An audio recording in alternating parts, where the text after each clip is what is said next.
रात में assignment complete करने के बाद अविनाश अपने कमरे में लगा हुआ कंप्यूटर ऑन कर लेता है और फिर वहां पर अलग अलग तरह के सुपर हीरो के कॉस्ट्यूम्स खोजता है, लेकिन वो सब उसे कुछ अलग नहीं लगते हैं, क्योंकि अगर वो उनके जैसे ही कॉस्ट्यूम्स पहनेगा तो उन्हीं के जैसा दिखेगा ना कि उनसे अलग, और उसे तो उन सब लोगों से अलग दिखाई देना था।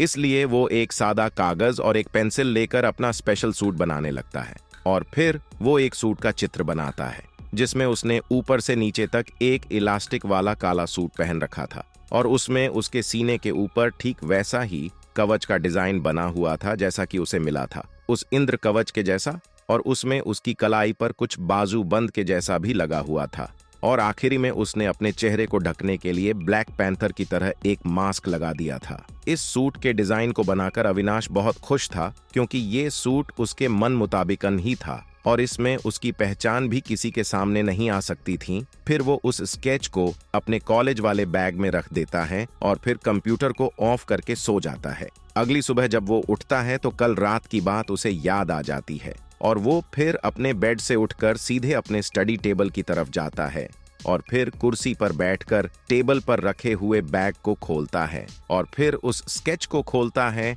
और फिर उसे देखकर बहुत खुश हो जाता है और फिर सोचता है आज सूरज को ये स्केच दिखाऊंगा और फिर उससे पूछूंगा कि इसको कैसे बनाया जाए। फिर वो उस स्केच को वापस अपने बैग में रख देता है और फिर अपने कमरे से निकलकर सीढ़ियों से नीचे चला जाता है और फिर अपने रोज के कामों में लग जाता है, जैसे खाना बनाना, और फिर अपने भाई अंशु को नाश्ता खिलाकर फिर तैयार होकर अपने कॉलेज के लिए निकलना।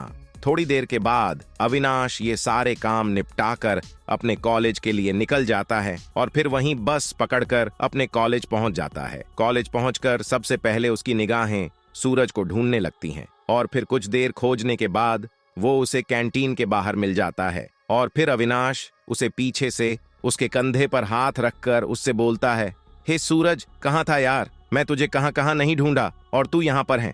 फिर सूरज उससे बोलता है, लगता है तू कुछ भूल गया।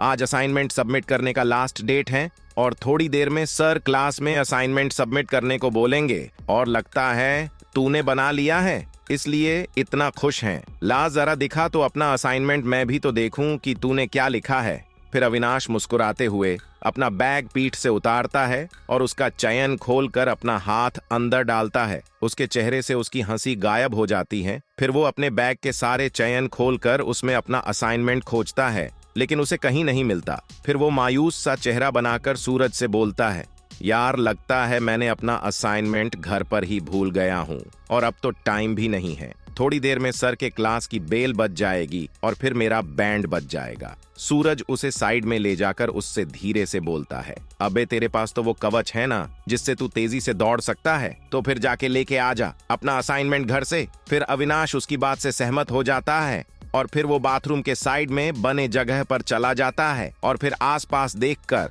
वो अपना चेहरा एक स्कार्फ से ढक लेता है और फिर तेजी से कॉलेज से निकलकर अपने घर की तरफ चला जाता है। फिर जैसे ही वो अपने घर के पास पहुंचने वाला होता है तब वो अपने घर से थोड़ी दूर पर एक सुनसान जगह पर पहुंचकर छिप जाता है और फिर अपने चेहरे से वो स्कार्फ हटा लेता है और फिर तेजी से अपने घर की तरफ जाने लगता है। उसके अचानक से घर आने पर उसकी सौतेली माँ उससे पूछती है, क्यों रे, आज तू इतना जल्दी कैसे चला आया कॉलेज से कहीं फिर से? तूने किसी के साथ लड़ाई तो नहीं कर ली ना? फिर अविनाश अपनी माँ से बोलता है, लड़ाई नहीं माँ, वो तो मैं अपना कॉलेज का असाइनमेंट यहीं पर भूल गया था, बस वहीं लेने आया हूँ और बस तुरंत जा ही रहा हूँ। इतना बोलकर वो सीढ़ियों से सीधा अपने रूम में जाता है और फिर वो अपने टेबल पर रखा असाइनमेंट उठाकर उसे अपने बैग में रखता है और फिर तेजी से वापस नीचे आ जाता है। फिर वो अपने घर के मेन गेट को सटाकर बाहर निकल जाता है और फिर वहीं पर पहुंच जाता है जहां पर सुनसान सी खाली जगह थी। फिर आसपास देखकर अपने पॉकेट से वो स्कार्फ निकलता है और फिर उसे अपने चेहरे पर बांध लेता है और फिर तेजी से दौड़कर अपने कॉलेज पहुंच जाता है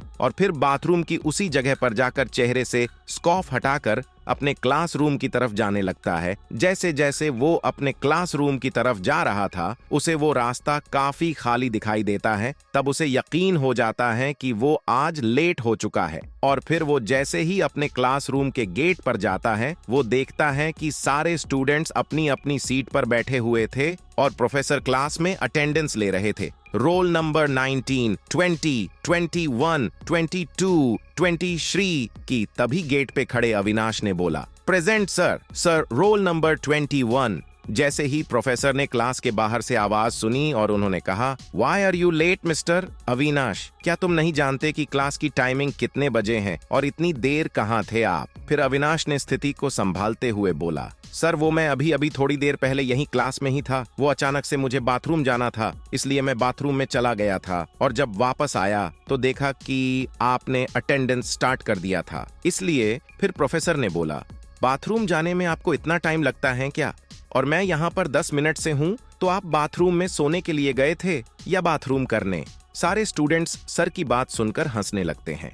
फिर प्रोफेसर बोलते हैं, ओके, अब जाओ और अपनी सीट पर बैठो। फिर अविनाश ने ओके सर बोलकर अपनी सीट की तरफ बढ़ने लगा और फिर उसने देखा कि नैना उसे देखकर हंस रही थी। वो समझ गया कि वो उस बाथरूम वाली बात को लेकर ही उस पर हंस रही थी। फिर वो शर्म से अपना चेहरा नीचे करके अपनी सीट पर सूरज के बगल में जाकर बैठ जाता है और उधर प्रोफेसर अटेंडेंस कंटिन्यू रखते हैं। अटेंडेंस खत्म होने के बाद वो सारे स्टूडेंट्स को अपना असाइनमेंट सबमिट करने को बोलते हैं और फिर वो सभी स्टूडेंट्स को आगे के चैप्टर्स खोलने को बोलते हैं और फिर वो उस चैप्टर को समझाने लगते हैं। इधर प्रोफेसर भास्कर अपने घर में बने सीक्रेट लैब में अभी भी उसी डिवाइस पे काम कर रहे थे। फिर अचानक से अपने आप से बोलते हैं, हाँ शायद अब ये सही से काम करे। फिर वो एक बॉक्स के जैसी चीज अपने टेबल पर रखते हैं जिसे प्रो ने एक कपड़े से ढक रखा था। फिर वो उस कपड़े को हटाते हैं और फिर उस कपड़े के पीछे से एक पिंजरा दिखाई देता है जिसमें एक छोटा सा चूहा अचानक अंधेरे से उजाले में आने के कारण इधर उधर भागने लगता है। फिर प्रोफेसर भास्कर उस डिवाइस पे लगे एक बटन को प्रेस कर देते हैं जिससे कि उसके अंदर से एक लाइट जलने लगती है और कुछ धीमी धीमी सी मोटर के चलने की आवाजें भी आने लगती हैं। फिर वो उस डिवाइस को अपने सीने पर पहन लेते हैं और फिर एक ग्लव्स नुमा डिवाइस को अपने दोनों हाथों में पहन लेते हैं जिस पर कुछ छोटा सा सर्किट के जैसा लगा हुआ था और उसमें से कुछ तार भी लगे हुए थे।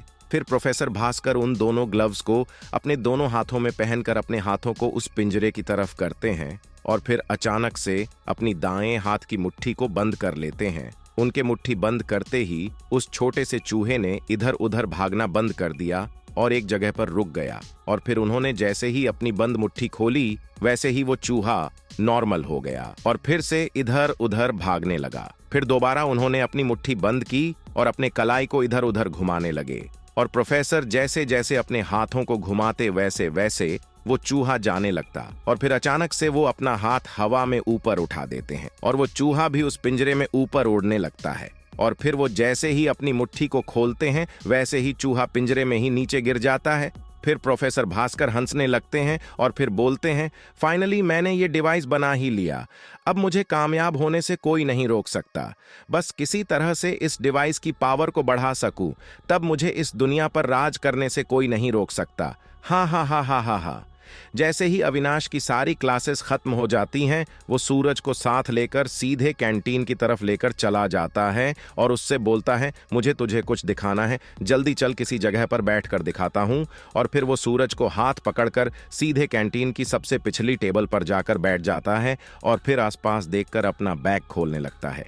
अरे क्या हुआ, इतनी हड़बड़ी क्यों है तुझे? आराम से भी तो बता सकता है मुझे, पहले बैठ तो जा और रुक, मैं कुछ खाने के लिए लेकर आता हूँ। सूरज ने अविनाश से कहा, वो सब बाद में, पहले तू ये देख, मैंने तेरे कहने पर एक स्केच बनाया है। जैसा तूने बोला था ना, ठीक वैसा ही है, बस थोड़ा ओल्ड मॉडल के जैसा लगता है, किसी देवता की तरह, और मैंने इसे असली सूट में बनाने का फैसला किया है, इसलिए पहले तू देख ले, अगर तुझे कुछ चेंज करना हो तो बता दे। अविनाश ने सूरज से बोला, अच्छा देखता हूँ, पहले मुझे अच्छे से देखने तो दे।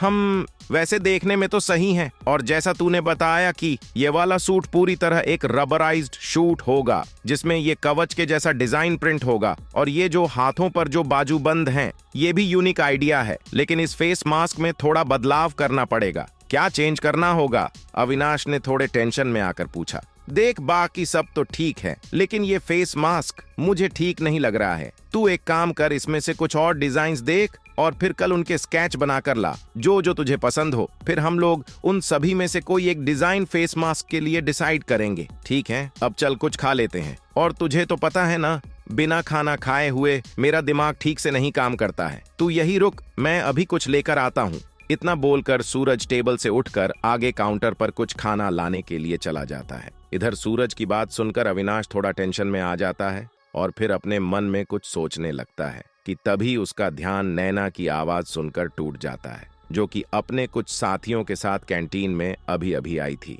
और वो नैना की तरफ देखने लगता है कि तभी सूरज वहां पर नाश्ते में कुछ खाने के लिए लेकर आ जाता है, लेकिन अविनाश उसकी तरफ ध्यान ही नहीं देता है। फिर सूरज ने अविनाश को गौर से देखा, फिर उसे समझ आया कि उसका ध्यान तो नैना की तरफ था। वो उसके कंधे पर हाथ रखता है और उससे बोलता है, वो तुझसे नहीं पटेगी। उसके सपने देखना छोड़ दे और इस खाने और पढ़ाई पर ध्यान दे और अपनी लिमिट में रहकर ही सपने देख। फिर अविनाश मुस्कुराते हुए बोलता है, सही कहा तूने। खैर छोड़ ये सब, अब मुझे उस स्केच पर फोकस करना है और उसे जल्द से जल्द पूरा करना है, ताकि उसे मैं बना सकूं और उसे पहनकर लोगों की मदद कर सकूं। फिर दोनों एक दूसरे को देखकर मुस्कुराते हैं और फिर अपना नाश्ता करके घर की तरफ निकल जाते हैं। थोड़ी देर के बाद जब अविनाश अपने घर पहुंचता है, तब वो देखता है कि उसकी सौतेली माँ किसी से फोन पर बातें कर रही थी। और फिर अविनाश उनकी नजरों से बचते हुए सीढ़ियों से ऊपर अपने कमरे में जाने लगता है, लेकिन उसकी माँ देख लेती हैं और फिर उसे आवाज देकर रोकती हैं, अभी जरा इधर आना। फिर वो फोन पर बोलती हैं, चल ठीक है, बाकी बातें शाम में करूंगी, ओके बाय। उसके बाद खत्म करने तक अभी भी नीचे उनके पास आ चुका होता है। फिर वो अविनाश से बोलती हैं, आज शाम को मेरी कुछ सहेलियां खाने पर आने वाली हैं, तो उससे पहले तुम सारे कमरों की सफाई कर देना और इस हॉल की भी साफ सफाई अच्छे से कर देना, और हो सके तो घर के सजावट के लिए कुछ फूल भी लेते आना। इतना बोलकर फिर वो अपने फोन में कुछ नंबर डायल करने लगती है। फिर अविनाश भी समझ जाता है और फिर वो भी अपने कमरे में चला जाता है और फिर अपना ड्रेस चेंज करने लगता है और फिर अच्छे से फ्रेश होकर खाना खाने के लिए चला जाता है। थोड़ी देर के बाद वो मार्केट जाने के लिए तैयार होकर अपने घर से बाहर निकल जाता है। इधर अविनाश उस इंद्र कवच मिलने के बावजूद भी नॉर्मल लाइफ जी रहा था और उधर प्रोफेसर भास्कर अपने घर में बने सीक्रेट लैब में अभी भी उसी मशीन को लेकर परेशान हो रहे थे और कुछ कुछ बदलाव कर करके उसे बड़े लेवल पर काम करने के लिए तैयार कर रहे थे। लेकिन हर बार उनका एक्सपेरिमेंट फेल हो जाता और उनको निराशा ही हाथ लगती थी, लेकिन वो हार मानने को बिल्कुल भी तैयार नहीं थे। अविनाश अपनी सौतेली माँ के कहने पर मार्केट में कुछ सामान खरीदने के लिए आया हुआ था और फिर जब वो कुछ फूल खरीद रहा था, तभी उसकी नजर नैना पर जाती है, जो कि बगल के एक दुकान पर कुछ सामान ले रही थी। और फिर नैना भी उसे ही देखने लगती है। जैसे ही दोनों की नजरें मिलती हैं, अविनाश अपना चेहरा नीचे कर लेता है और फिर वो उस फूल वाले से मोल भाव करने लगता है। फिर जब वो वहां से सामान ले लेता है तो फिर उसे लगता है कि क्या नैना चली गई होगी या वहीं पर होगी अभी। बस यही जानने के लिए वो फिर उसी दुकान की तरफ देखता है जहां पर नैना खड़ी थी और कुछ सामान ले रही थी, और इस बार भी वो अविनाश की तरफ ही देख रही थी। और फिर वो अविनाश को देखकर मुस्कुराई और अपना हाथ उठाकर हाय किया। लेकिन अविनाश को ये सब अचानक से होने पर कुछ डर सा लगा, इसलिए वो जल्दी से अपना बैग उठाता है और वहां से चला जाता है। थोड़ी देर के बाद जब वो घर पहुंचता है तो उसकी सौतेली माँ उसे जल्दी जल्दी घर की साफ सफाई करने को बोलती हैं और फिर अविनाश उनकी बात सुनकर तुरंत ही झाड़ू उठाकर साफ सफाई में लग जाता है। बस थोड़ी देर में ही अविनाश ने उन सारे कमरों की साफ सफाई करके उन सभी बेड्स की बेडशीट भी बदल दी थी और उन बाजार के लाए हुए फूलों को भी गुलदस्तों में सजा दिया था। फिर उसकी सौतेली माँ आकर उसकी की गई साफ सफाई का निरीक्षण करके वहां से चली जाती हैं और फिर अविनाश भी अपना हाथ पैर धोकर अपने कमरे में चला जाता है। जब वो अपने कमरे में जाता है तो देखता है कि उसने मार्केट जाने से पहले अपना फोन तो वहीं स्टडी टेबल पर रख दिया था, और जब उसे ऑन करता है तो देखता है कि उसमें 10 मिस्ड कॉल थे, वो भी उसके जिगरी यार सूरज के। फिर वो सूरज को कॉल करता है और बोलता है, हाँ बोल क्या बात है, कुछ जरूरी काम था क्या जो इतने मिस्ड कॉल किए थे? फिर सूरज बोलता है, अरे भाई अविनाश कहाँ था यार तू? तुझे इतने सारे कॉल्स किए और तू है कि कोई जवाब ही नहीं देता है। वैसे इतनी देर तक कहाँ था, सो रहा था क्या? फिर अविनाश बोलता है, नहीं यार सूरज, वो माँ ने बोला था कि कुछ गेस्ट आ रहे हैं इसलिए मार्केट चला गया था और फिर वहां से आने के बाद घर में साफ सफाई करने में लग गया था और फिर अभी फ्री होकर आया तो देखा कि तेरा कॉल आया हुआ है। और आप एक बात जानते हैं, मैंने नैना को बाजार में देखा, वह भी शायद कुछ सामान खरीदने आई थी और जब मैं उसे देख रहा था तो उसने अचानक मेरी तरफ देखा और मुस्कुराने लगी और फिर मैंने अपना चेहरा दूसरी तरफ कर ले लिया और फिर जब मैंने दोबारा उसकी तरफ देखा तो उसने मुस्कुराते हुए मेरी तरफ देखा और फिर हाथ हिलाते हुए हाय भी कर रही थी। लेकिन मैं बहुत डर गया था यार, इसलिए मैं तुरंत वहां से भाग गया। तुम बताओ मैंने अच्छा किया? नहीं। तब सूरज ने उससे कहा, तुम हमेशा लल्लू के लल्लू ही रहोगे, तुम्हें कुछ नहीं होगा। सामने से एक खूबसूरत लड़की तुम्हें भाव दे रही है और तुम्हें कुछ समझ नहीं आ रहा है। लगता है अब मुझे ही कुछ करना होगा और तुम्हें अपनी सेटिंग करानी है। चलो अब ये सब खत्म करते हैं और मुझे बताते हैं कि मैंने तुम्हें जो फेस मास्क बनाने को कहा था उसका क्या हुआ, तुमने बनाया या नहीं? मैं तो इसके बारे में भूल ही गया था। ठीक है, अभी भी समय है, देखूंगा, कुछ नया बनाऊंगा और फिर तुम्हें दिखाऊंगा। इतना कहकर वह कॉल काट देता है और फिर उसे अपनी स्टडी टेबल पर रख देता है। बैग खोलने के बाद वह स्केच निकालता है और उसे देखने लगता है और फिर मन में सोचता है कि यार इस सूट पर कौन सा मास्क लगाऊं जो बाकी सूट के साथ मैच करेगा और देखने में भी अच्छा लगेगा। बेहतर होगा कि मैं इस पर अलग अलग सुपर हीरो के फेस मास्क लगाने की कोशिश करूं और फिर देखूं कि कौन सा मास्क इस पर सबसे अच्छा लगेगा। फिर वह अचानक से अपनी स्टडी टेबल पर बैठ जाता है और फिर अपना कंप्यूटर ऑन कर लेता है। कंप्यूटर चालू करने के बाद वह उस कंप्यूटर पर खोजता है विभिन्न सुपर हीरो के चेहरे के मुखौटे और फिर अपने कंप्यूटर के कीबोर्ड पर कुंजी दबाता है। कुछ ही देर में उसे अपने कंप्यूटर स्क्रीन पर विभिन्न नायकों के चेहरे के मुखौटे दिखाई देने लगते हैं और फिर वह अपने द्वारा बनाए गए स्केच को कंप्यूटर स्क्रीन पर इस तरह रखता है कि उस स्केच का केवल सिर गायब होता है और शरीर का बाकी हिस्सा वैसा ही रहता है। फिर अविनाश कुछ देर बाद कीबोर्ड का दायां बटन दबाने लगता है जिससे उसे उस स्केच के साथ अलग अलग नायकों के चेहरे के मुखौटे भी दिखने लगते हैं और फिर वे ऐसे ही बने रहते हैं। ऐसा करने के बाद वह हर हीरो का फेस मास्क देखता है लेकिन उसे किसी का मास्क पसंद नहीं आता है। फिर वह निराश हो जाता है और अपना कंप्यूटर बंद कर देता है और फिर अपना मूड ठीक करने के लिए मोबाइल चलाने लगता है। कुछ देर बाद उसके मन में कुछ विचार आते हैं और फिर वह एक सादा कागज और एक पेंसिल लेकर कुछ बनाने के लिए बैठ जाता है और कुछ बनाने लगता है। फिर जब वह रुकता है तो देखता है कि उसने कुछ ऐसा ही बनाया है।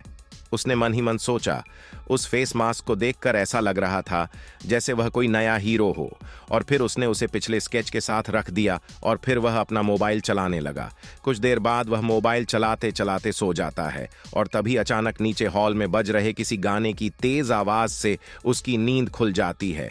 फिर वह उठता है और देखता है कि रात के 9 बज रहे थे। फिर तेजी से नीचे जाने लगता है और देखता है कि उसके घर में बहुत सारे लोग थे।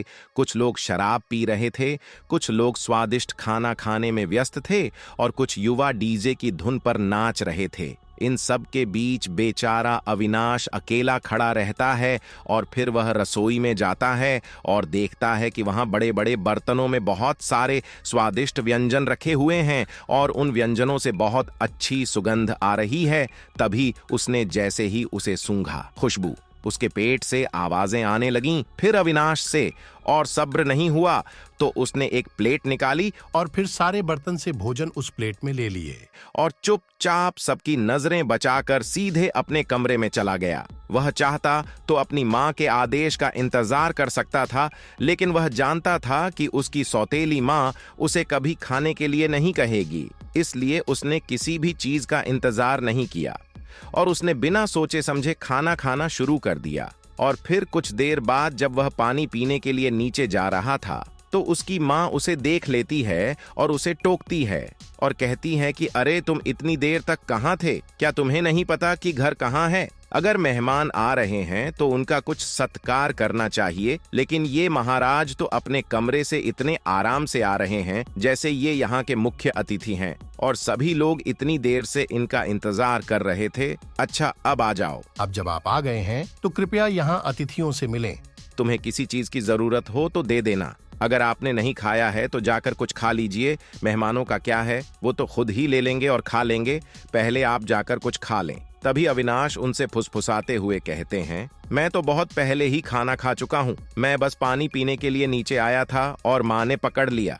और फिर वह थोड़ा मुस्कुराता है। फिर उसे मुस्कुराता हुआ देखकर उसके पिता भी मुस्कुराते हैं और फिर धीरे से कहते हैं, ठीक है, अब जाओ और आराम करो। बहुत रात हो चुकी है, तुम्हें कल सुबह कॉलेज भी जाना है। फिर अविनाश किचन में जाता है और पानी पीता है और फिर गर्व से सीढ़ियां चढ़कर अपने कमरे में चला जाता है। जाहिर है उसे ऐसा लग रहा था जैसे उसने कोई लड़ाई जीत ली हो, क्योंकि आज उसे अपनी सौतेली माँ का कोई डर नहीं था। कुछ देर बाद वह अपने कमरे में पहुंचकर बिस्तर पर लेट जाता है और फिर सो जाता है। अविनाश तो चैन की नींद सो चुका था, लेकिन उधर प्रोफेसर भास्कर अभी भी अपनी गुप्त लैब में कुछ प्रयोग कर रहे थे और बार बार डिवाइस की जांच भी कर रहे थे कि यह ठीक से काम कर रहा है या नहीं, बिजली में कुछ बदलाव होता है या नहीं। तभी अचानक एक बहुत बड़ा विस्फोट होता है और इस विशाल विस्फोट में उनके उपकरण नष्ट हो जाते हैं और उनकी प्रयोगशाला पूरी तरह से धुएं से भर जाती है। उस धुएं के कारण उन्हें सांस लेने में परेशानी होती है, उसे खांसी होने लगती है और अगर इससे आग लग जाती है तो वह अपनी लैब में सभी बिजली के कनेक्शन बंद कर देता है और लैब से बाहर चला जाता है। तभी वह अपने गेट पर कुछ लोगों को चिल्लाते हुए सुनता है। फिर वह जल्दी से गेट खोलता है और बाहर खड़ा हो जाता है।